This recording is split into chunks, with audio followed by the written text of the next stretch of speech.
ஐயா வணக்கம், வாழ்க வளமுடன். ஐயா நான் சேகர் பேசுகிறேன்.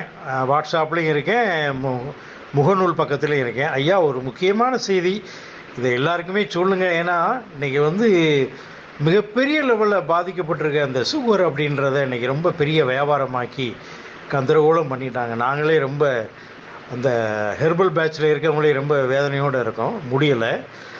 ஆனால் ஒரு சின்ன ஒரு செய்யின் மூலயமா அந்த சுகர் குறைதலாம் நமக்கு நல்லது தானே. ஒரு மிகப்பெரிய ஆராய்ச்சியில் ஒன்று கண்டுபிடிச்சி நேற்றையாக வெளியிட்டாங்க.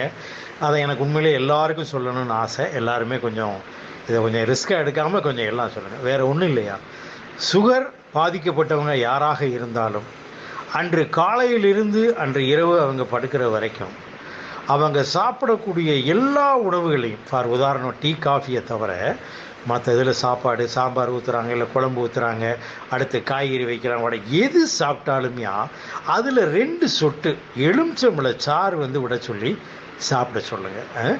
அதுக்கப்புறம் காலை மதியம் இரவு அழகாக எலுமிச்சம்பழத்தை புழிஞ்சு நாட்டு சர்க்கரை கொஞ்சம் உப்பு போட்டு 3 நேரமும் குடிக்க சொல்லுங்கள். அதில் உள்ள சிட்ரிக் ஆசிட் இருக்குது பார்த்தீங்களா, அது தேவையில்லாத சுகரை அப்படியே கம்ப்ளீட்டாக எரேஸ் பண்ணுறதா ஒரு மிகப்பெரிய ஆராய்ச்சி நேற்று எங்கள் ஹெர்பல் டீம்லேருந்து அனுப்பிவிட்டு எனக்கும் வந்துச்சுயா.